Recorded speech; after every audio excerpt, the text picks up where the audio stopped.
All right, ladies and gentlemen, automotive enthusiasts and people who dig old cars and cool stuff, no matter where you are, anywhere on Earth, it happened once again.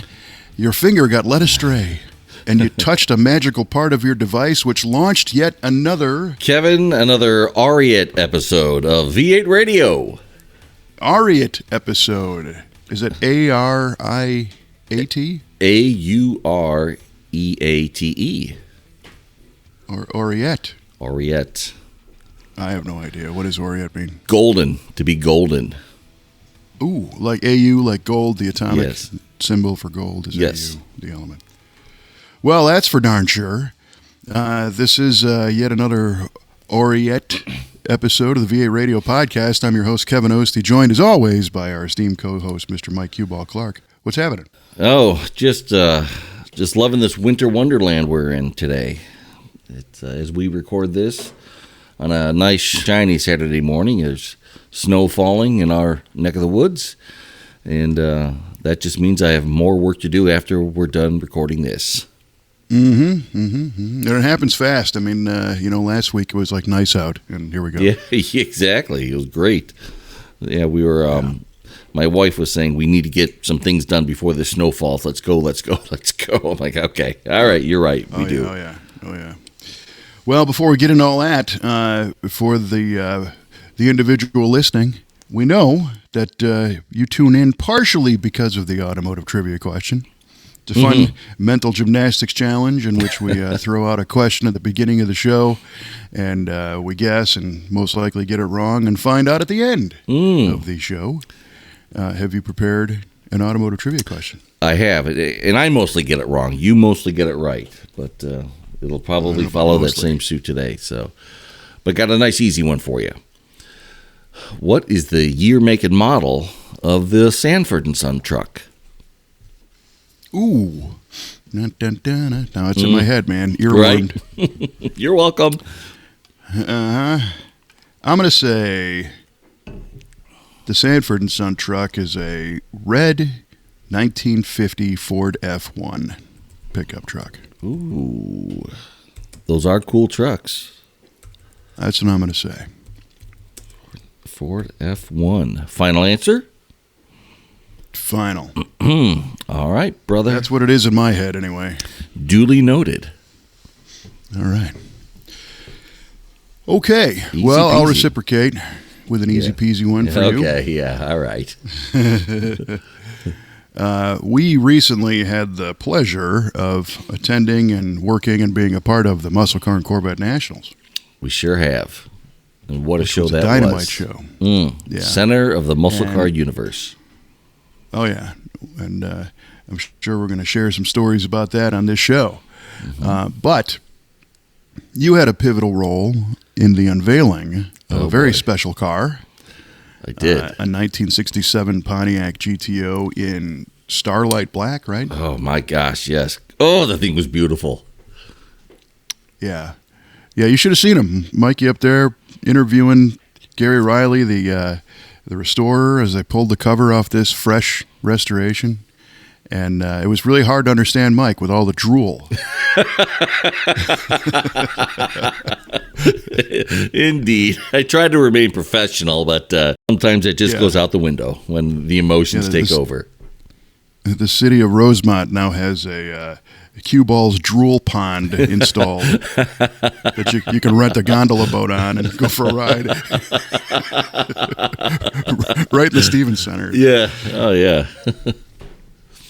Well, tell us a couple things about why that car was special. Oh, heavens to Betsy. Why was that car special? Well, it was a Ram Air car, a legit Ram Air car, which is very rare. Oh, golly, what else was special about this car? It was from Ohio, which is also where I'm from. And a very funny situation right there, too. And we both have issues. Yeah, Gary had pointed out the car came from Ohio, and the body had issues, and it was kind of worn out when he got it. And Mike's like, well, I'm from Ohio. And I have issues, too. Worn out, and I have issues, too. Yeah, that was great. Yeah. But what else was special about that car? Good Lord. I mean, I love that show, but by golly, it's such a blur.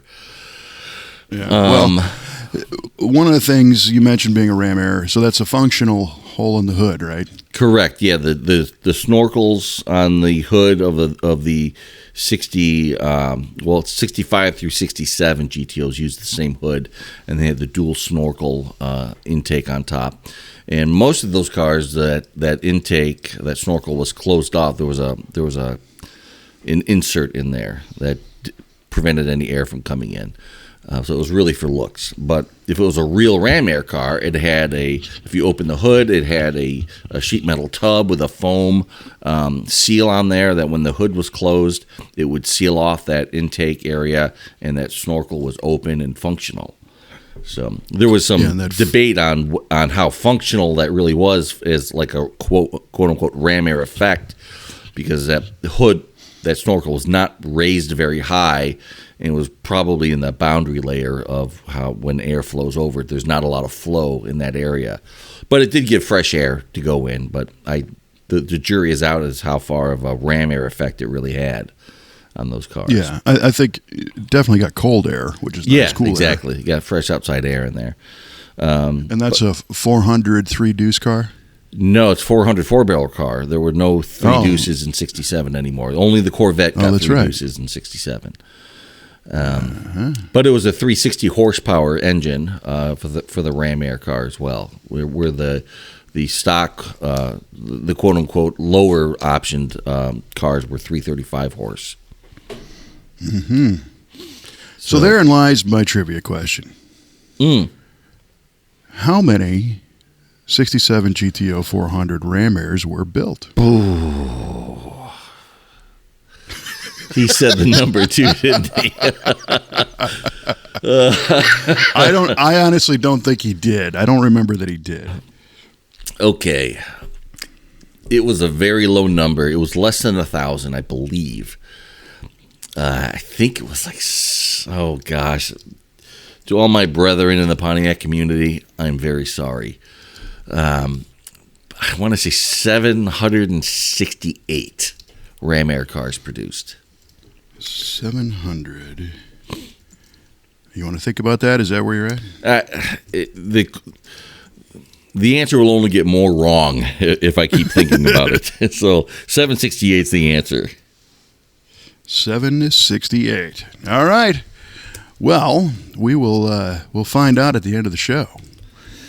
And that was our very first foray into what I'm calling kind of an interactive trivia question. Oh, groovy. I mean, you got to tell us all about the car and everything, and then we just threw that in right there at the end. So. Yeah, gosh darn it, that car was beautiful. I mean, we were really fortunate when we walked in on Saturday morning. The covers weren't on the reveal cars quite yet, and we walked right into that 67 Starlight Black 67 GTO. Man, that stopped me right in my tracks. I had to say, hold on, we have to look at this for a minute. I know we're busy, but stop. Well, that car was stunning, and it was double black interior, 4-speed buckets, the white painted pinstripe on the body, and the white pinstripe on the tires. Yep. It had your favorite wheel on it. Yep. Sure enough. Yeah, I think I mentioned to Gary, and I mentioned to you as well, if I were ever to repaint my 67 GTO in a different color, it would be that car that we unveiled at the Muscle Car Corvette Nationals. It would be a Starlight Black 67 GTO, black interior, black top, all of it. That's what I would do. Mm-hmm. So Gary was, you and him were chatting about Gary Riley from Level 1 Restorations is who we're talking about. They restored that car, and they do a lot of very correct, accurate muscle cars. They seem to find all the original parts. They do too. I asked him, I said, hey, where do you find all the trim for all these cars? Where do you get this? He's like, oh no, we restore all that. I'm like, oh, okay. Yeah. Oh yeah. All right. No wonder it fits so great. it takes time, and but in those type of cars with that type of customer that needs that 100% accuracy, that's the way to go. For sure. You and him were chatting about your gold GTO and how the gold was one of the more popular colors, but Starlight Black was not. Correct. Yeah. Yeah, there's a lot of... My first GTO was a gold 67 with gold interior. And it happened to be that this second one was gold as well. So, yeah, I think there was a lot of gold GTOs running around out there. And Gary's got one in Iris Mist? Or the similar? No, it's the purple color, Plum Mist. Plum Mist. Yeah, Iris Mist was a 65 only color. It was a lighter, almost lavender kind of color, and it was marketed toward the ladies. But it wasn't a big hit. Well, then consider me a lady. Yeah, because I dig that color. I didn't realize 65 was it was a 1 year color because later in the MCACN show, the 65 was one of the invitational years, celebrating the class of 65. This being 2025, they subtract 40, 50, 60 years back and highlight that particular year. So 1970 being 55 and 1965 being 60 years ago were both featured. And there was an Iris Mist GTO in the class of 65 in the display. Class of 65. No kidding. I missed that one. Oh, it was ridiculous. Black vinyl, black interior. Yeah. 389 tri-power car. Yeah. Beautiful. I mean, they look really nice. They look great. They just didn't sell very well back then. Chevrolet had the same color available on Impalas that year. Ah. And I don't know if I've seen it. There's a trivia question. The Brothers Collection has a 65 Malibu in that color also. Oh, really? It's interesting. Yeah, that car's not an SS. It's just a Malibu. I think it's a 283 4-speed convertible. But the GM, I forgot the Chevrolet version of that color. Good trivia question there. Yeah. What was it? Yeah, the Chevy color name for that. But Gary had or has a Plum Mist. Yep. 67. So you guys are like, Yeah, we're geeking out on GTO stuff in the middle of an by the interview. goat. Yeah. Well, that's cool, and that's one of the few places you can really do that is at the Muscle Car and Corvette Nationals. I mean, that's all you talk about. So. Exactly. Yeah. It was. Gosh, dang it! I love that show. My gosh. So there's so much going on there. God, where do you start? I mean, you walked right in there and you saw a Hertz 65 Shelby 66, Shelby GT350 Hertz car with 250,000 miles on it, for crying out loud. Yeah. What did he say? I think he's up to 256 or 258 or something. I mean, a lot of miles.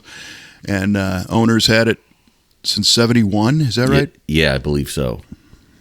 So that particular car we shot a feature on and is going to be coming out on a Muscle Car of the Week episode soon. So that's fun.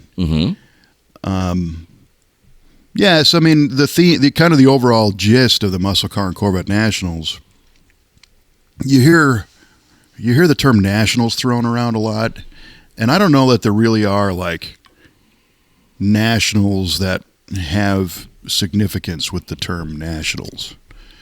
Because it used to be like the NHRA Nationals, and it was like the World Series of the East Coast, the Eastern divisions and the Western divisions came together in the middle of the country, and they had a brawl, and that was the national event. And now it's like anybody who throws a car show is like, yeah, it's the the K-Car Nationals here in Durand, Illinois, whatever. The K-Car Nationals, hell yeah. But the Muscle Car and Corvette Nationals is certainly an event that not only draws the cars from everywhere, but draws the pinnacle cars from everywhere, representing, and I'm going to shift this a little bit, but representing the Muscle Car Nation. Actually, nations, since we had the Canadian contingency there again this year. Right, our maple leaf muscle display.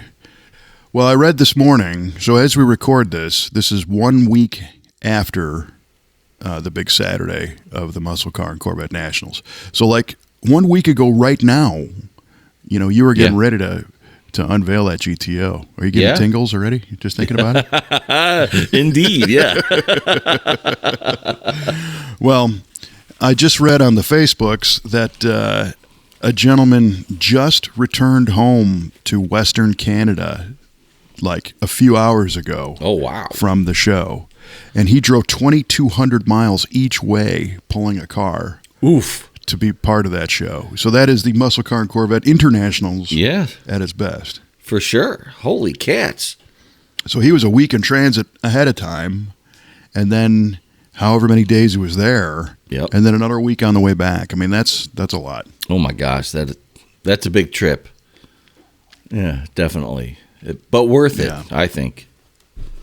Well, yeah. So the you get hit right in the forehead the minute you walk through the door every year with the red carpet display. Right. And this year's red carpet display, the organizers and Bob Ashton and by the way, this is it's a multi-team effort because it's not like one guy says, "Hey, this year we'll have this," and then just kind of waves the magic wand, and here they are. To get these cars together takes an unbelievable network of enthusiasts and restorers and people in the business and other event promoters and the principals of the show to make it happen. And it takes several years to get them to happen.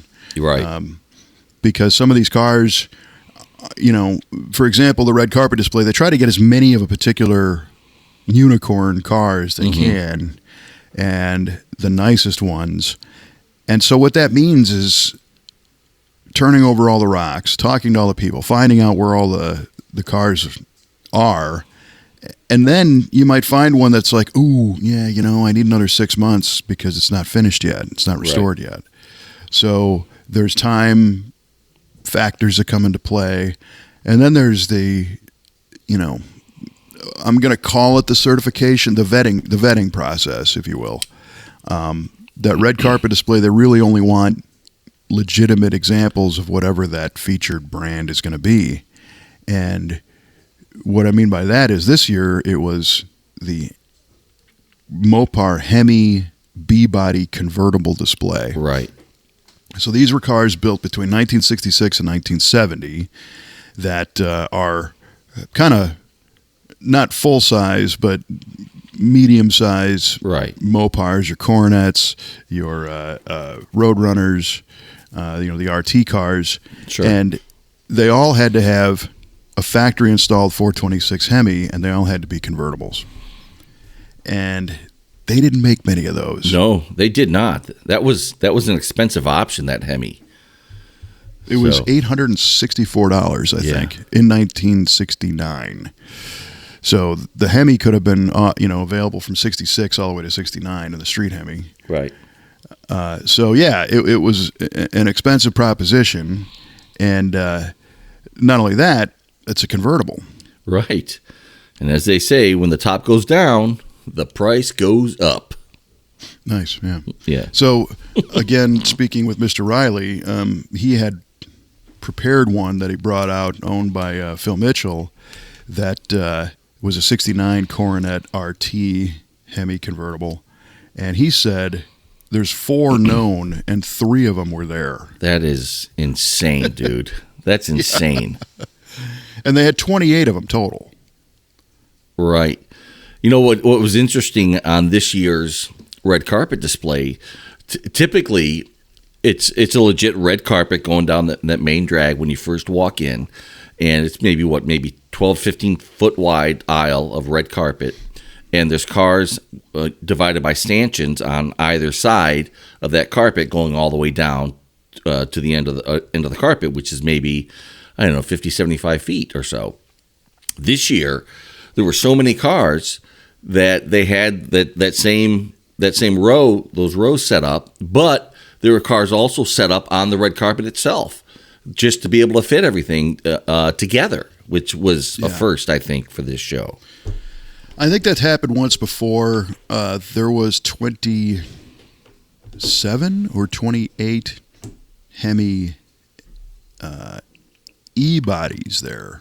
And that was the CUDA Challenger, right? 7071, and I believe that also ran the middle. Oh, did it? No, maybe it didn't. No, it didn't. Because I think that famous picture of Bob Ashton standing amidst all those cars. I think the carpet was open. Yep.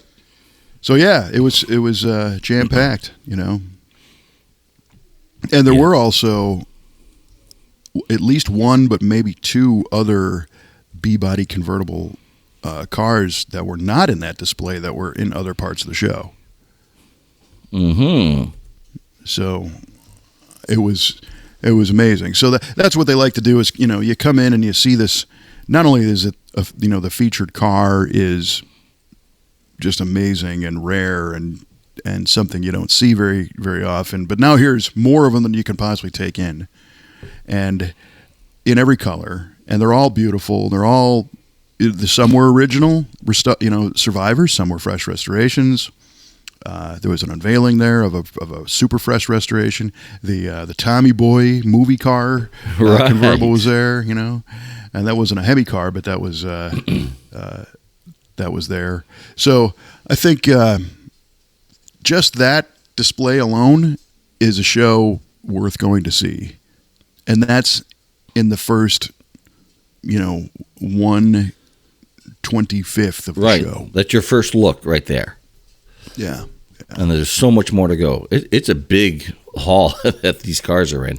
Well, I think you told me there's 640 cars? Yeah, 640 cars on display this year. And the show's only open Saturday and Sunday, so it takes the day to check it out. And, one of the challenges is that if you don't know what you're walking into, you could walk through that show easily many times in a day and not really know all the intricacies of what you're looking at. And this is why I recommend getting on their mailing list at MCACN.com. You can get the free magazine which previews next year's show, and that comes out pretty close to the event. Right. When did you get yours? Oh, it was a couple of weeks before. Maybe October? Maybe 2-3 weeks before. And that has a rundown of all the featured displays. It'll have a rundown of all of the, the red carpet and the other, the class of displays, like we were mentioned before, the 65 and 70. Next year it'll be 66 and 71. Right. And then stories behind the cars of what they are. And a lot of times you'll see photographs of these things as they were found or during restoration or in their previous life, and you get some insights. So I highly recommend getting your hands on that MCACN magazine, and it's free, which is awesome. Yeah, and cool.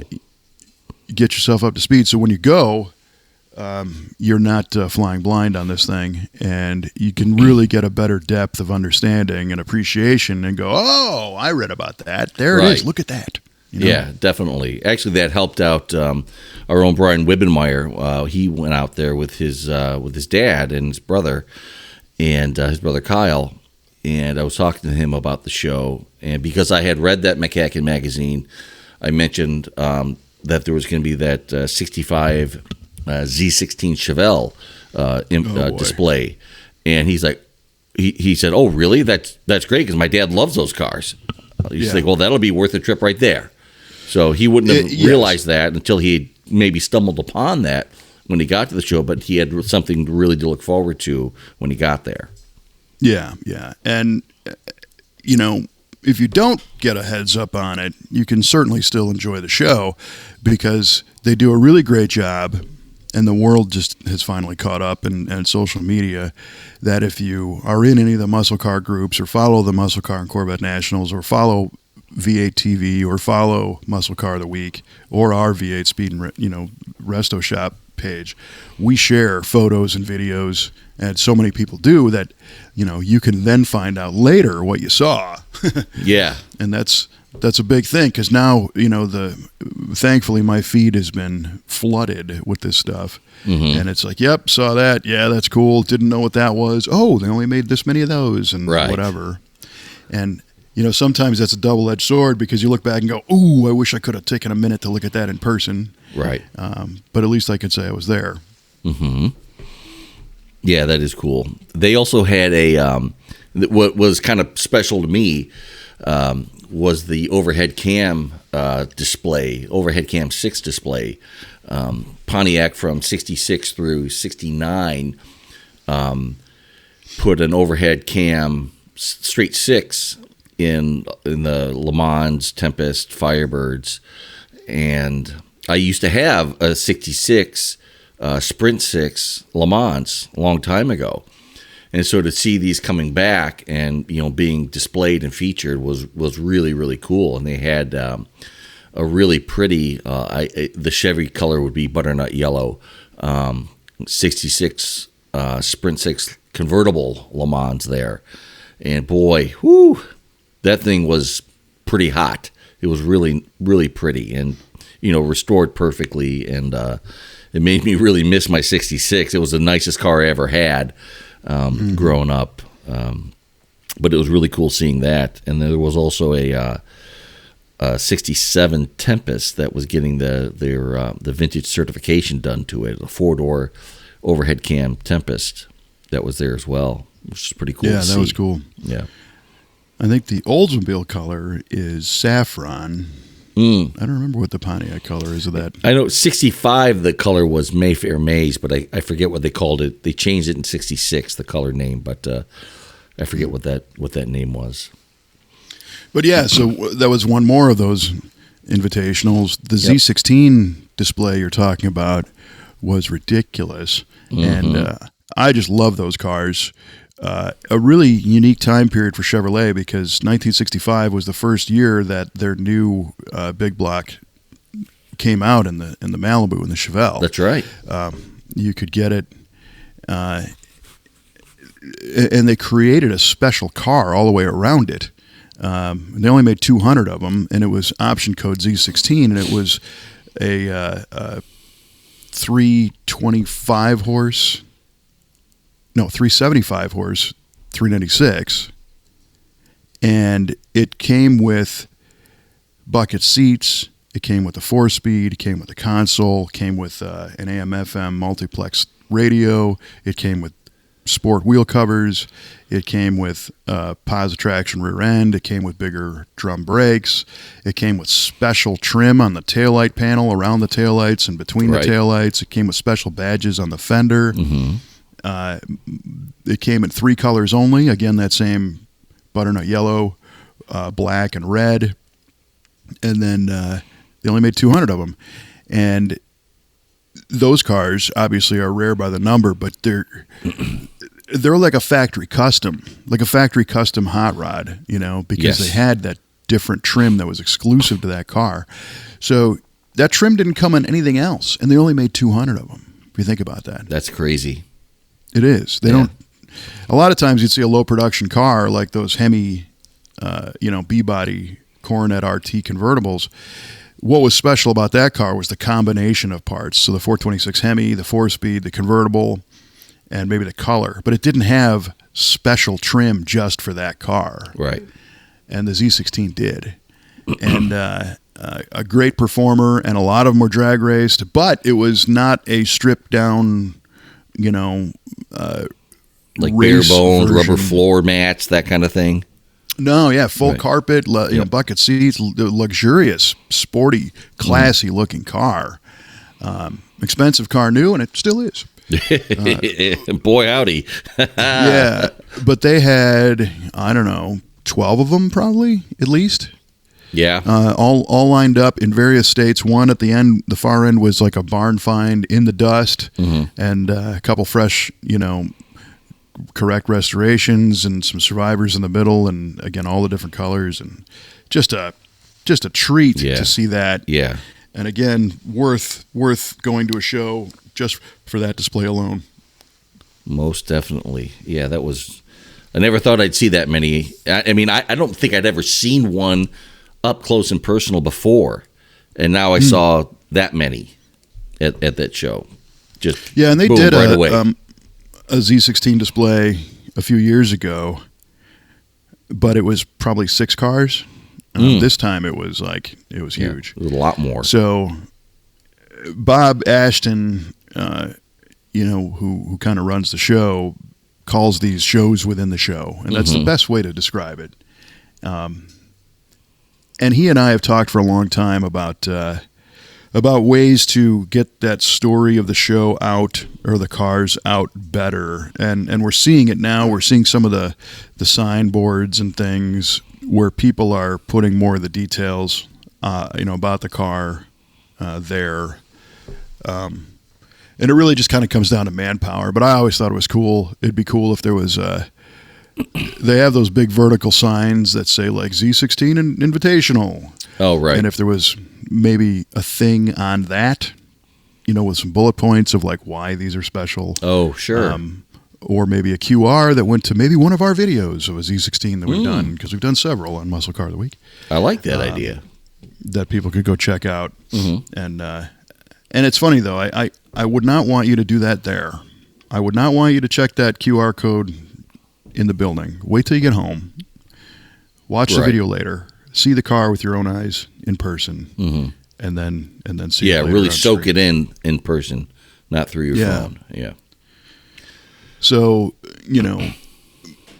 a lot of unveilings we did in groups from Saturday morning all the way up until probably 2:30 Saturday afternoon. Was nothing but pulling covers off cars and interviewing the builder and owners, and a lot of great cars. I really liked how Bob had the unveiling set up this year. So in years past, they were just kind of all over the building, and you would have your assigned cars that you would have to unveil, and you would finish one, and you'd have to rush over and find the next one. And hopefully you can find it before it's time to rip out the cover. This year, they had everything grouped together. So, like for instance, that Gary Riley 67 Starlight Black GTO was in another group of 4 total cars that we unveiled all together. And so we did one, and then waited a minute or two, and then did the next one, and so on and so on. So it kind of kept the crowd there. And it helped the crowd grow throughout, and it was easy logistically to get to all of these unveilings. Yeah, because there's a mobile audio system that gets moved from one to the next. We got a microphone and a PA and the whole thing. So those particular, we had the Starlight GTO, then we had a 69 Judge. Yep. 4-speed bench seat car in Orbit Orange, super rare. Yep. No, it was Carousel Red, sir. Or Carousel Red, sorry. And then it was a 427 Yanko Nova. The Yanko Nova, insane, with amazing car with the headlight bezel. The talked that's about a funny story, headlight right? bezel. So I'll tell the story. I'm not afraid. I don't want to get a sternly worded letter from Gary Riley. Yeah, right. No, so it was funny because this Yanko Nova is a very rare car. I think they made 9 of them, and there was actually 2 of them on display this year at MCACN. One in the Mecum Auctions display that you could get, Mike. You could buy that one if you want. Oh, I'll take 2 of them. I'll take them both. Right. How about that? Take them both. Great. Well, the other one's not for sale yet. I don't think it will be. So the one that Gary brought out belonged, again, to Phil Mitchell, and it was Le Mans blue, black vinyl top, black interior, bench seat, 4-speed, blue steel wheels, hubcaps, white striped tires, with the 427 Yanko installed, 4-speed, 12-bolt rear end. Just a street race extraordinaire, but a classy looking car with that color scheme. Yeah. And the vinyl top, crisp, straight, beautiful, stunning car. And people say that all the time. Oh, car's stunning. That one literally, like you said before, kind of stopped me in my tracks. Yep. Because I think when you have If it was all blue, it would have been great. But the vinyl top and the trim and the color echoing off the wheel and the white stripe, it just gave your eyes so much to do, when you stood and looked at the car. Yes, right? exactly. Yes. And there was one little detail that didn't get finished before the car was unveiled. And that was the Novas have, the grille has horizontal slats and the headlight bezels have these slats that are kind of cast into them, the trim, and they're black in between the raised reliefs, if you will. Mm-hmm.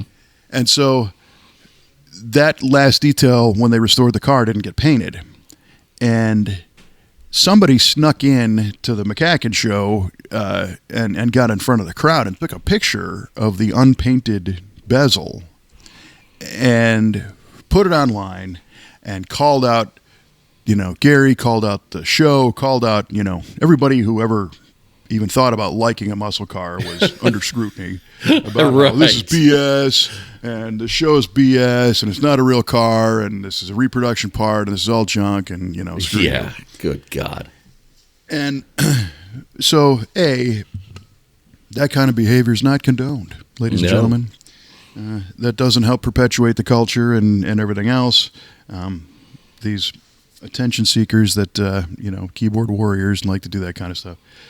So what Gary did, it was classic. After hours, he actually painted those inserts the correct satin black that they're supposed to be, so that by the time we unveiled the car, it was all perfectly correct, just like it's supposed to be. and some pictures got out, and Gary was like, "Why did you Photoshop out the black paint? Because it's here." Right. Are you just looking for attention? Yeah. Were you not hugged enough as a child? Yeah, exactly. Which I thought was hilarious. Yeah, that was great. Gary Riley gaslighting a whole community. It's beautiful. Exactly. Well, in retaliation for being MF'd in this public spotlight, which, I thought that was fun. I thought that was great when he did that. That's beautiful.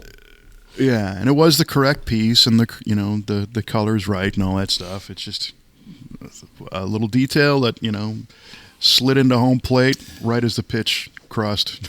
Right, the ball crossed. Right, and the catcher just got it in time. Yep, that was beautiful. That was awesome. Hats off to Gary Riley for that. Yeah, and these things happen, and I think a lot of people talk about SEMA cars not being finished or being worked on in the trailer on the way there and all that. And same thing happens with the MCACN show. Any deadline big show where you're finishing up a car for it, you're going to have that kind of stuff. Sure, definitely, as it should be. That's the fun part, right? Yeah. The guys at Apex Autosport, same thing. They were. I was following the build of a Hemi Cuda they were building for the show, and a month and a half ago, it looked like there was no way this thing was going. It was in bodywork, and they unveiled it here, finished. And I said, "Holy nuts! What happened?" And he's like, "Well, we called the owner and said my lead body painter guy." Moved. He left. His family relocated, different part of the country, and I just don't have the hands to get this done. And the owner was like, "Yeah, okay, I understand. Things happen." And so the pressure was off. Well, 2 days later, the owner called back and he's like, "Hey, you know what? That car's going to MCACN, so figure it out." Do what you have to do. Yeah, because it's a big deal, and Sure. and when you promote a car is going to be there for, especially one of the featured unveilings and all this stuff, you really want that to happen. So he was able to outsource some of the body and paint work to a friend of his at a different shop, which, that's a whole nother thing, level of trust and to be able to do that, because once it leaves your shop, you don't know what's going to happen to it. But this individual had an opening and was able to make it happen, and here it is. It's pretty remarkable. There was also a Buick in the GS display, the 1970 Buick GS 455 Invitational. Oh, right. that our buddy Adam Martin was finishing up. Yep. And found himself up against the wall. And another member of the Buick enthusiast community took time off and drove several states over. That's right. And said, sure did. I'm going to work with you and we'll put this together. And they did. Got it. Man, that is what it's all about, man. I'll tell you what, just people helping people, getting these projects done, getting the deadlines met, and being very selfless about it. That I love to hear. Yeah, and it's in those type of situations it can happen when, I mean, they had what they needed except for the manpower, right? So they had the parts, they had the resources. You know, sometimes you physically can't. You know what it's like. You're waiting on something. A part isn't here, or the motor's not done, or whatever. Mm-hmm. But fortunately for those guys, they were able to pull it off. So good deal. You did that to a certain extent with my engine. You came up and helped me put that engine back in the GTO a few years ago. Yeah. Yeah, you stopped by the Randy Burge invitation only garage and helped get that thing in there and going on your way back to Waterloo. So I appreciate that. Well, it is fun, if you get the time to be able to go and ranch with your buddies. Mm-hmm.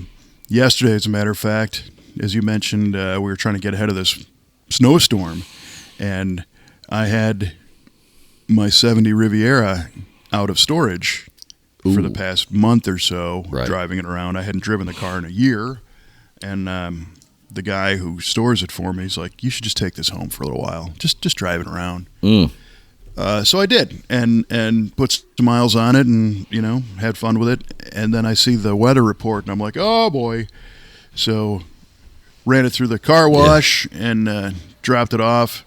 And when I entered his facility, there was probably 20 guys mad thrashing on like a 55 Chevy pickup truck. Really?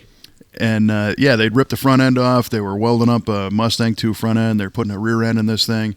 A whole bunch of guys got together and we're building this thing just for fun, And right on, cool, man. The hobby is alive and well. Oh my gosh, yeah. Yeah, without a doubt. And whoever says it's not is out of the tree. You're right. Yeah, they have their head buried in the sand. For sure. There is so much going on and so many cool things going in every direction. Mm-hmm. But I don't want to leave the MCACN show yet because there was a whole bunch of other cool stuff there. So it's funny, when we talked about the guide, the magazine of like, hey, this is what's going to be here. Every year I'm fortunate enough to do these unveilings. But I also kind of started a tradition of doing a walk-around video. Yes, you have. Where Saturday night, after the crowd's gone, you and I will kind of regroup and, take a minute to breathe and then start off on this journey of walking through the entire show and trying to shoot a video in motion of all the stuff. And that, when I look back, that undertaking would be a good day's work on its own. Mm-hmm. But by the time we shoot that, you and I have already been through all the unveilings. Yep. Plus the second half of a full day of shooting cars and interviewing people and doing stuff. And then it's time to go what feels essentially like the third shift. Yeah, pretty much. The walkthrough video, you were off shooting footage of that Mustang, that Shelby GT350 car. And a Camaro race car we were featuring, and I started the walk around. And honestly, as I was driving up to the show this year, I thought I had pre-publicized that I was going to do this because, again, a lot of what I do because I like doing this is a little self-serving. I wanted to document that, for myself so that I could watch this later. Yeah, for sure. See what was there. Kind of relive it. Yeah, but I had shared that, on Saturday night I'll be shooting this thing, and a lot of people online and on YouTube had commented. They're like, "Oh, great, we're looking forward to it," which was cool. But it also made, a little pressure. Like I couldn't drop the ball on that one. So I got a little nervous, thinking like, all right, I read the magazine to a degree, but I'm not sure what's there. And I don't know if I'm going to be able to walk through this thing and speak with any, I don't even want to say the word authority, but any accuracy at all about what I'm looking at. And I've seen a lot of other walkthrough videos of the MCACN show, which are cool, but nobody's talking. It's just the camera's just kind of flying through. Right. You know, they're walking from car to car to car, and you just get to look at it. And that's great, but, you know, I try to share, like, whatever it is I know about these cars along the way, which sometimes it's a few facts, sometimes I don't. If I don't know anything, I'm not going to stop and talk about it. I don't need to spread misnomers or whatever. Right. But the beauty of being able to do these unveilings is we get the story directly from the restorer during the unveiling, and that's like a great cheat sheet for me. Ah, gotcha. Interesting. And I hadn't really remembered that until, like, we're getting through the unveilings, and somebody asked me about one of the cars, and they're like, "Oh yeah," and I think it was that 69 Torino GT 428 convertible. And they asked me a question about it. I'm like, oh, yeah. Well, there's, only a couple left and, blah, blah, blah. And it's like, I learned that because I just interviewed the guy that restored it. So it was pretty cool to have that front row interview ahead of time and then to be able to go walk through and just kind of regurgitate all that for everybody else on the video. So very cool, man. Yeah, that is a nice mechanism that you put in place there to be able to remember that stuff. So, yeah, and that's a cool walkthrough. I mean, for people who don't necessarily get to go to the show, they kind of, in a way, get to see what number one, see what they're missing, but they get to see everything that's there, and it's set in a environment where you're not walking around people and you're not having to fight people to get a look at something, and the noise level is gone, and it's just you and the cars, and you get to present it in a nice light. Yeah, we shoot it after hours, so it's not, the show's closed, and it is quiet, and it is smooth and easy. So yeah, that's really, it's a private show, a private tour. Yeah, point. For sure. And maybe I should relabel that one a private tour because that sounds more exciting to watch. There you go. Yeah, right. It's like, ooh, I want to see this. Yeah. And fortunately, there are also a lot of cars that I know stuff about also. So it's not like I don't know anything going into this thing. But the unveilings definitely bolster that. And then I pepper that in with the stories that I already knew. And next thing you know, it's 45 minutes later and I'm about to collapse. Right. Well, you do spend some time on that. I'll tell you what. Yeah, this current one's 45 minutes long. Yeah. And normally I don't edit them. I just start in the beginning and I walk all the way through and then I'm done. But this time I had snagged Bob Ashton along the way. Right. And I had him tell us about the red carpet display. So I cut that in. So there was a little bit of editing. Not much. Yeah, I caught that. Yeah, peppered in a few little things in there.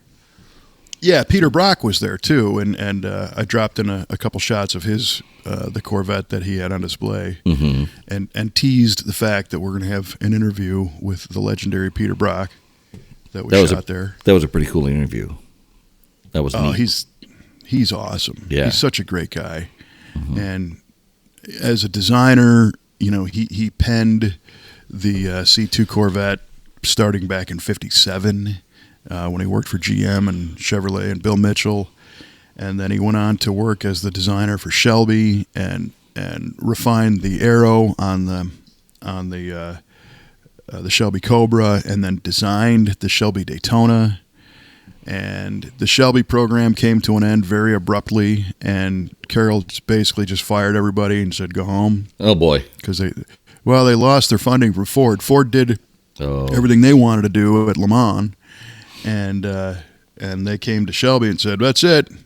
And so the racing program was ended. And I don't know if you've ever heard this story, but you familiar with the Shelby Daytona coupe that I'm talking about? I believe so, yes. So it's kind of it's a different looking car because aerodynamically it's astounding. But it's a long nose, kind of chopped looking coupe, like a bubble top. It's got the Gurney bubble for the helmet and the roof, because Dan Gurney was very tall. Another trivia question. And A big glass or plexi, but a big greenhouse, open, visible rear window. Almost looks like a hatchback, kind of. Mm-hmm. But then the tail panel was an inverted bubble. It curled inward, and it had these little taillights, and they were blue, with the white stripe, and the stripe went through that inverted tail panel. Right. And do you know what I'm talking about? Yeah. Yep. The design was essentially stolen by the C4 Corvette. If you look at the profile of a C4 Corvette, the tail panel, the first ones curved inward like that. And the theory behind it is the air that slips over the car, ideally you would taper the shape of the car back to a point behind the car the same way it starts as a point in the front of the car. And then as the car went through the air, it would just kind of separate the air and put it right back where it came from. Bring it back together, yeah. But because you can't extend the back of the car, you need to do something at the back. And Brock, as a designer and an engineer and a racer, he's also a racer, he knew that you could trick the air to kind of have it trip over the back of the car, but before the air fell on the car surface, it falls into that cutout, and it doesn't stick to the car. It just kind of tumbles off on its own, and the car slips through without the aerodynamic drag. And that's what the term drag is: the air sticking to the car, dragging it down. Gotcha. So he caught a little flack for it, but it definitely improved the top speed and made these cars super competitive. And don't get me wrong, I think they made 6 of them. If I'm not mistaken. And there was one prototype that was even more outlandish than the race cars. That car, the prototype, lives in the Brothers collection, and I've seen it in person. Oh, pretty cool. Yeah. But anyway, at the end of the racing program, when the money was done and Shelby famously just sent everybody home, those cars were in England because that's where the chassis were made. And they were shipping them back to the U.S., and Shelby literally just wanted to push him off the boat into the water. Oh, my. He literally was just going to say this program's over, just sink him, done. Oh, my. Oh, wow. Unfortunately, that didn't happen. Yeah. I got to learn that story better. I'm not going to lie to you and tell you I know everything about it. Sure. But it's a fascinating adventure. But anyway, that was Peter Brock's doing of that race car. And when Shelby sent everybody home, he was pissed. He dedicated, and that, you want to talk about dedication. The Shelby team was tasked with doing unbelievable feats of competition with limited resources and just having to figure it out. So in road racing, it was the GT350 and then the Cobra and then Le Mans and beating Ferrari. The Shelby team made that happen. So these guys were, completely tied together, a tremendous team. They lived and breathed, Ken Miles, the whole thing. They were a band of brothers. And then for Carol to walk in and go, "Hey, you know what? You're all fired. See you later." Thanks for stopping by. Yeah, exactly. So what did Peter Brock do? He took revenge, and he went out and paired up with Datsun at the time and went road racing and ended up beating all the Shelby stuff that was still on the road on the course. Yeah, and I think Carroll continued to race after that time period, and Peter beat him. And the funniest thing about it was Datsun had come to Peter Brock and said, "Hey, we want to race. We want to do road racing. I don't know if it's going to be SCCA Trans Am or whatever. And we have this really cool little car. It's a new car for us, a 240Z. It's a slick little sports car, and we think we can beat everybody." And Peter Brock said, "Yeah. What's the goal?" And they're like, "Well, if we win, we'll sell cars." And Brock says, "Yeah, well, okay, I'm sure you will, but that car isn't going to have a lot of problems, because it's a sports car and it's a limited market, and and people kind of expect that to be a race-winning car by looking at it. But you got this little 510 sedan over here. It's this little box.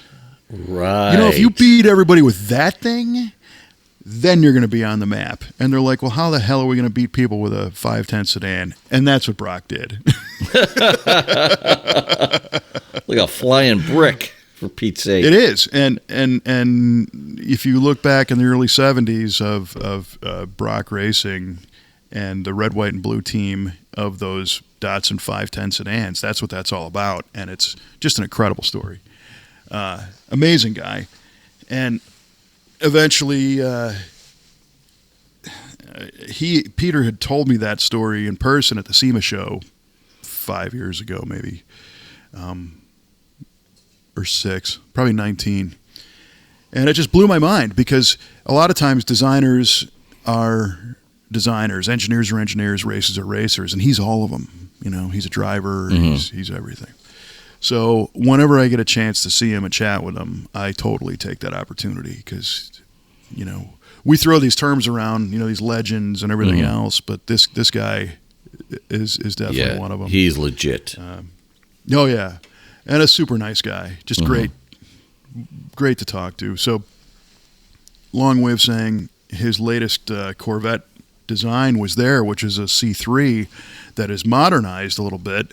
But it incorporated design elements that he wanted the first one to have that he couldn't put in because of the, so like, for example, on the B pillar, if you will, behind the door, on the vertical on those cars, there's a gill, kind of a little vent, and there's a relief that looks like a vent on the factory cars, but they're not functional. But on the one that he did this year, it's functional. And bottom of the fender area on the front and the nose, there's cooling ducts that are there to pull hot air out from under the hood, and they're functional on his, and they're not on the other one. It's a custom car, you know, but sure, beautiful, and fortunate that he was able to chat with us a little bit about it at the MCACN show. It's Corvette, so it belongs. Yep, the muscle car Corvette multinationals. Indeed. Yeah, we gotta petition Bob to change the name, update the name rather. Yeah. And then that's gonna another cool aspect was that Buick GS display. I'm a huge Buick fan. Oh, that was right up your alley, dude. Oh my gosh. And they had the that was my alley. GS that you need to own there. Yeah. Well, so the display was a kind of a double header. So it was a 1970 Invitational, which went hand in hand with the other class of 1970 displays that were there. But it was also Buick GS, coupes, and convertibles that a guy named Ajesh is in the Buick world very prominently, and he helped put this together with a bunch of other guys. But the arrangement was one that hadn't been done there before, that we're all scratching our heads saying, why not? And what he did is a coupe and convertible arranged in a V, like a herringbone, in which they were matching colors. So the lead two cars were a silver 70 GS 455, I think a stage 1 4-speed convertible next to a coupe of the same color combination, silver black. And then the one right behind it was the next matching color scheme, but in a red. And then after that was all the way down the line. And they had a lot of the colors. You could get a lot of different colors in 1970, so they didn't have all of them, but they probably had 10 different colors. Yeah, coupe they sure convertible. Did. Yep. Aqua mist, some of the forest greens, the burnished browns. And then right in the middle was the bamboo cream. How about that? The bamboo cream 1970 GS 455 convertible. 4-speed car. Yeah. 4-speed. Tell us all about it, Kevin. Well, and I think we've talked about it here before, but this particular car is very special to me because it belonged to our good friend, Mr. Dave McClelland. voice of the NHRA, voice of drag racing. Voice of Kevin Ostie and Kelly Ostie's wedding. For sure, yeah. And one of the voices in my head. In that respect, he lives forever. Well, he really does. And he and I spent a lot of time together when I was producing Hot Rod Magazine TV. He was our on-air host. And the magic of that experience was, he would deliver his lines, which took 5 minutes, but then we would have a half an hour or an hour-long setup of cameras and lights for the next one. And in those times, that was the magic, because Dave and I got to share stories and, talk about our families. And, I got to learn so much from him between takes, right? Sure. So he owned this car. And I remember one day we were looking for a car for the set of the TV show. We always had a couple of cars on set. And he's like, well, I got my Buick dialed in. You want me to bring it down? And I said, your Buick? Oh, yeah, my GS. And he shows up in this car. It's this bamboo cream convertible, 4-speed, white gut, bucket seats, 4-speed console. Dave, I didn't know you had this thing. And he's like, oh, yeah. So I knew the car. I've probably known it for 27 years. And wow. I've driven it, and I've gotten rides in it, and I know the whole story behind it and the whole thing. And then a few years ago, unfortunately, Dave had passed, and I didn't really think much about what happened to the car. I thought his family had it, his son Kevin or somebody, his son Michael. But one day, on our trip to Chicago for going to the opening baseball game at Wrigley 2 weeks after the opener and not at the ballpark. Right. Go to visit our good friend Mr. Dan Vasick at the Hearst Garage, Joe Spagnoli's collection. I come around the corner, and there's the car. It's sitting right there. That's crazy. In Chicago, of all places. It blew my mind. Mm-hmm. And I found out then that another one of the principals of the McCacken show ended up owning it, and Dan Vasick was doing some detail work on it, and that's when the conversation started. Dan's like, he could tell. He's like, this car. He's looking at me like, like a Jedi. You know this car. Yes, I do. Yes, I know this car. Yes, it is. You've driven this car. Yes, I have. So he's like, you need to own this car. And I'm like, oh, yeah, sure. Right, whatever. And so the owner today and I have talked for well over a year now about, me ending up with this car. And it's rightfully so. It's not a cheap car because it is what it is. Yeah. It's not an original motor car, and it's got a couple of mods, but it's air conditioning and everything. And interestingly, bucket seats are not standard on those GS convertibles. Interesting. In 70. But this one being a 4-speed, it's got buckets. And the 4-speed didn't make buckets mandatory either. There were bench seat 4-speed cars. But anyway, so there it is. And I'm not saying I'm going to end up with it. It's kind of fun that, again, the voice of McClelland pops into my head whenever this car comes up. Because I think, what would he tell me, right?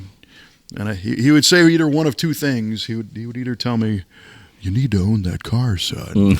Life is short. Or he would say, you've got better things to spend your money on, son. It's like the good Dave and the bad Dave on your shoulders. It is. Yeah, he's in a white tuxedo on one side and a red tracksuit on the other. And a red satin tracksuit on the other.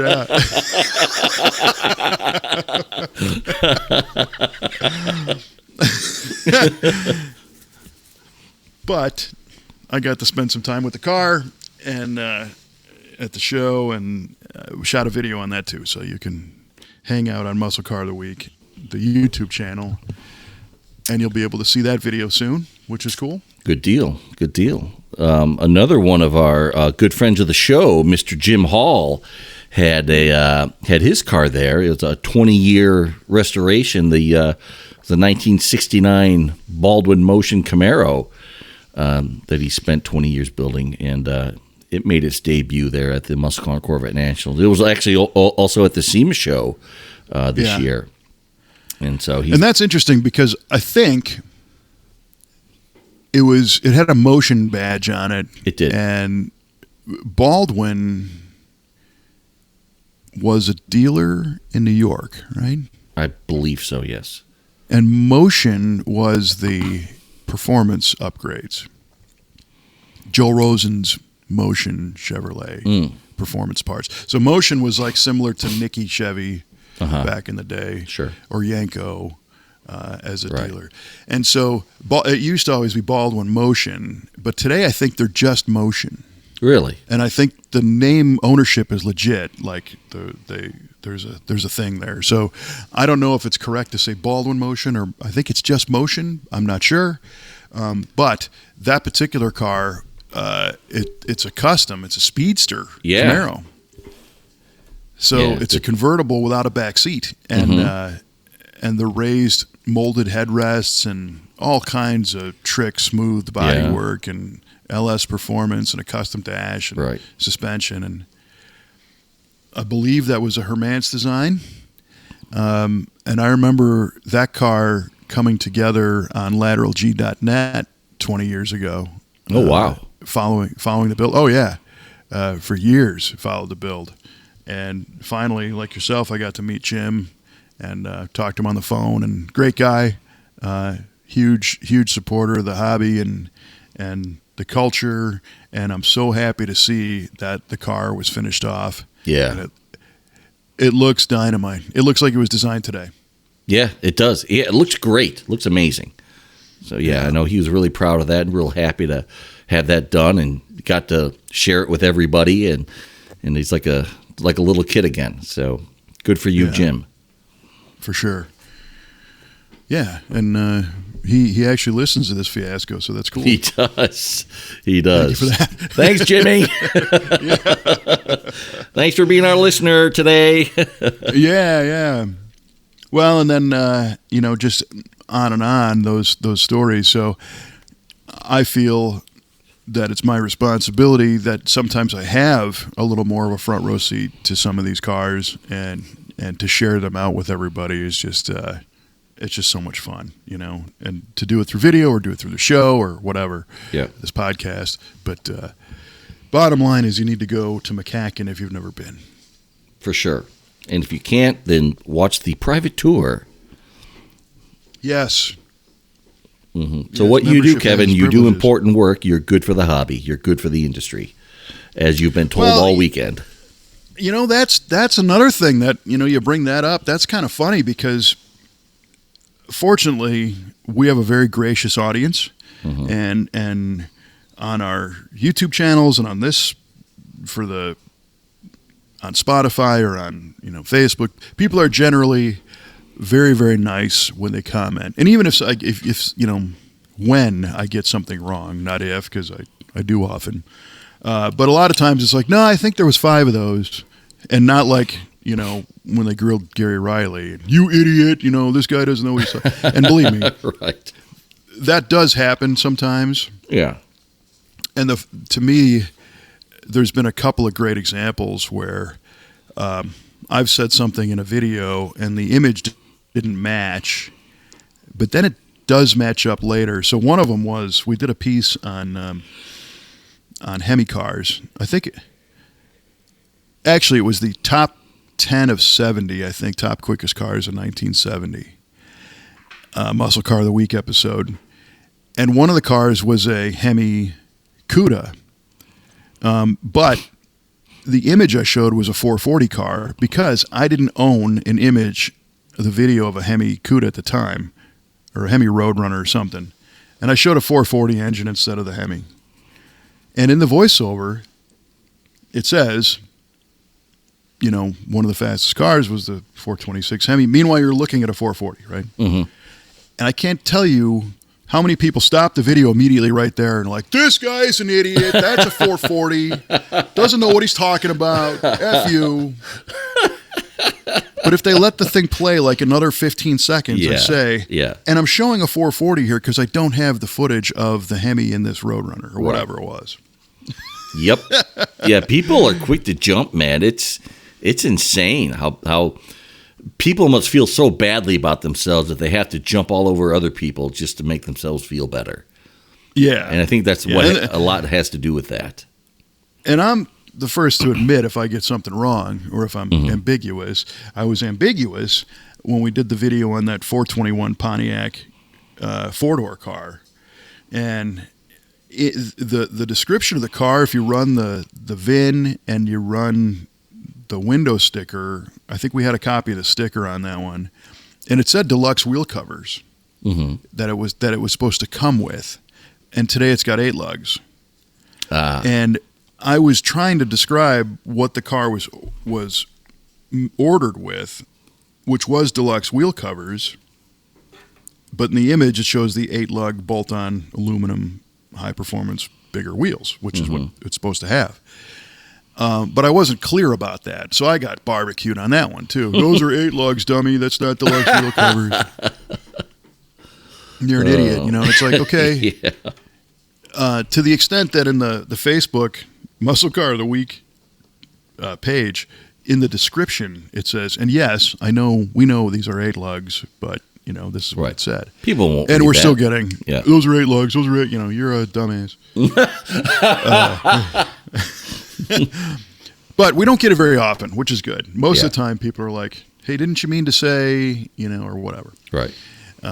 Or it's like, thank you for making this video because it connected me with a car I used to have, or I've always wanted to see this, or I never knew about this, and that's the vast majority is nice positive commentary. Sure. And in fact, somebody said on the walk around video from last week of MCACN, one of the best comments was, finally proper coverage of this show. This was the best event coverage of any car show ever, because they really appreciated that exclusive one-to-one, walk through conversational style. So that was really awesome, and I really appreciate when people are kind about that stuff. Yeah. 'Cause, I mean, that's what it's designed to do. That's what you're meaning to do is be able to bring that and show in more detail than you normally would be able to see. Like if somebody was there during power hour and they're trying to get a video of something, and look at this cool Camaro, and you got all kinds of noise and people are all around, and you can't really get a good shot, and you can't really get your thoughts together properly. But when you do it, it's nice and quiet. Like I said before, it's nice and quiet, and you can really focus in on what you really want to see. Well, and it's all about the cars. For sure. So I'm not the guy that's going to be wearing some goofy helmet, and I don't have tattoos from head to toe. I don't have an image of, I don't wear orange pants and a yellow shirt with lightning bolts on it or something, and stand in front of the camera for half an hour and show you 2 blips of the car. That's not what I do. It's about the cars. Sure. And I think people appreciate that too. If you want to see, personalities and influencers and all the rest, there's a million of them out there. Enjoy it. It's just not what we do. Right. So some of the feedback, and we got it. You were there. We got it more than once. Was, hey, what you're doing is actually important. Yeah. Because you're sharing information in a manner that it's a document of what these cars are, and you're sharing the info that people are using as research, and people are learning about the cars, and it's not just entertainment. And that was pretty heavy, to hear that, because I don't claim to say that these are, research grade documents, that we're putting together. I'm collecting facts and things from other people. Just try to be accurate as much as I know, anyway. But several people said, hey, I'm here because I watched your videos and I got into these cars because of that. Yeah, that's right. Yeah, we interviewed a guy who did say he got into cars from watching your Muscle Car of the Week videos. Yeah, and now owns a whole bunch. See, you affected change in people, man. It's not my fault. You infected people with these Muscle Car of the Week videos in a good way. Yes, and that's awesome, and that's something that you want to happen. You want people to go, hey, that's pretty cool. I didn't know that. I want to be part of that. Yeah, and we showed them a doorway to be able to be part of that. And again, they were very kind, and But starting to throw some terms around like, it's your responsibility to do more muscle car of the weeks. That's right. For the industry and for the hobby and for the enthusiasts, they need this stuff. It's not just, some Yahoo talking about cars. So yeah, you started this. Now you got to keep doing it. Yeah. Well, good. I'm glad to do something that I enjoy doing, and it's not like if this was like some god-awful, horrible thing, that'd be a different story. But it is a lot of fun. And so out of those conversations came some pretty cool opportunities, I think, that to grow Muscle Car of the Week and return it to a more frequent. We got access to a couple of great collections, and we're just kind of putting some details together. So I'm just doing my responsibility here, friends. That's right, man. Hey, doing this for the greater good. I'll try to enjoy it along the way, but I won't make any promises that I'll love doing this, but I'll, it's for you people. That's right.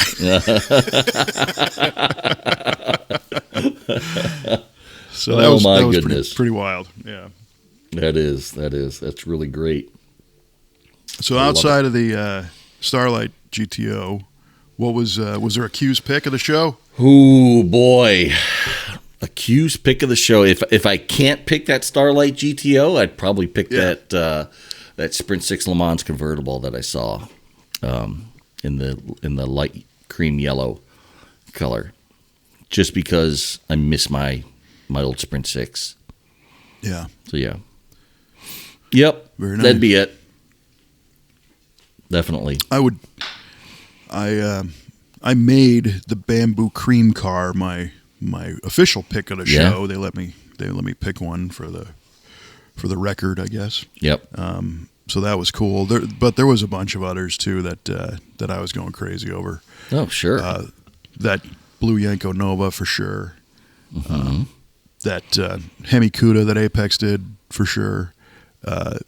Brock's Corvette definitely is one. But then there was some other, kind of oddball cars here and there that there was I think it was a C-body Mopar, the big Dodge two-door that was in their springtime display with all of the Panther Pink and Moulin Rouge. Oh, right. And Sassy Grass and Green Go cars. That was this 70 Polera, I guess, two-door giant car. Oh, my. In pink. Gosh. Factory paint, only one. I'm like, that's actually really cool. Yeah. The fact that it's only one really makes it cool. Normally, you wouldn't think of a Polera as something, hot to look at, but I'm sure it really caught your eye in what was Dodge Panther Pink or was Dodge Moulin Rouge? Dodge was Panther Pink, okay. And then Plymouth was Moulin Rouge. Moulin Rouge, okay. And then Dodge was Sassy Grass Green. Okay. No, Plymouth was Sassy Grass Green, and Dodge was Green Go. Green Go, okay. Yeah.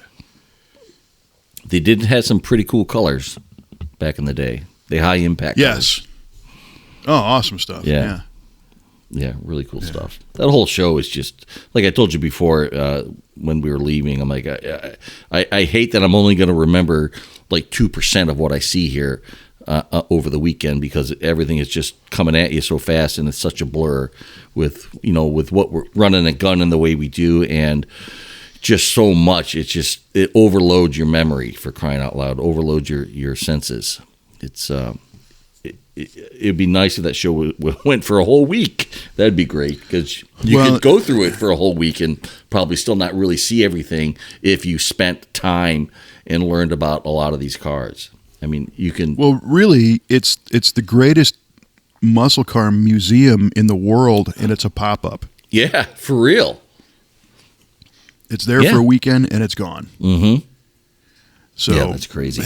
Hats off to Bob Ashton and all the principals that run MCACN, and all the volunteers who do the theme displays and the invitationals and the workers that get the cars in and out. It operates smoothly, and Just thank you so much for the opportunity to be part of it. Yeah, and all the car owners for participating, for wanting to be part of that, and using their resources to get their cars there and get them all set up and sharing them with everybody. That's huge. Yeah, so a couple more previews again. That Buick GS, the Peter Brock Corvette is a video coming. The Hertz 66 GT350 car. We also did a walkthrough with our friend Cliff Ganand from Canada and the whole Maple Leaf muscle display, which was, I don't know, 25 cars? Yeah, something like that, yeah. And we walked through that whole display. We shot Joe Spagnoli's 1970 GSX Buick that was brought out by Dan Vasick and achieved legend status in the vintage certification. 19,500-mile car. Crazy. So we shot a feature on that. Mm-hmm. We shot the 1967 Z28 drag car built by Fred Gibb called Little Hoss. Mm-hmm. So that's coming. And then we featured one of the B-body convertibles, a 69 Coronet RT Hemi 4-speed convertible. Yeah. What else did we shoot? What was that color? Like bright metallic turquoise, I think. Yeah. It was Q5 or Q9? Q5. Q5, that's it. A swimming pool you could drive is what the color was. That sounds about right. Yeah. So we shot a bunch of cars, got a bunch of features coming out, so make sure you subscribe and don't miss any of those. So here we are. People want to know the answer to your Yes, riveting trivia question. Riveting. I could tell. All right, Kevin. So I asked you, what was the year, make, and model of the Sanford & Son truck? And you said... Where did this come from, by the way? Did you see an episode recently? Or No, actually, it's funny you say that. I was looking for something else completely, and I happened upon a picture of that Sanford & Son truck. And actually, this question came up probably 5 minutes before we started recording this, because I had a whole nother question on tap ready to go. And when I saw that, I'm like, this guy over-prepared. Yeah, I'm like, wait a minute, that's a trivia question right there. So I just threw that one in there instead. But you said it was a 1950 Ford F1 pickup, a red 50 Ford F1 pickup truck. And in actuality, Kevin, it was a 1951 Ford F1 Heavens to Murgatroyd. Completely just throw me out with the bathwater. That's right. I'm coming to see you, Elizabeth. Coming to join you on it. Yeah. But yeah, 51 Ford F1. So close. But yeah, that was pretty close. Yeah. Yeah, you were right there. That was a great show. Sanford Son, not only because of the goofy, funny show that it was, but I don't know if you ever heard any of the story behind that whole thing. So Red Fox, played Fred Sanford. First of all, he was a huge car guy. Yep. And ended up owning the Barris Lil Red Wrecker truck. Oh, really? Custom, 60s custom that he renamed Red Fox's Wrecker. Oh. And there's video of him driving that thing around. Nice. It's a crazy 60s custom, Yeah, wrecker truck. Well, a lot of those George Barris customs were just out of sight, man. Yeah, it's like similar to a Tom Daniel car or a Big Daddy Ed Roth car. And, all that kind of stuff. It's like a life-size Hot Wheels car.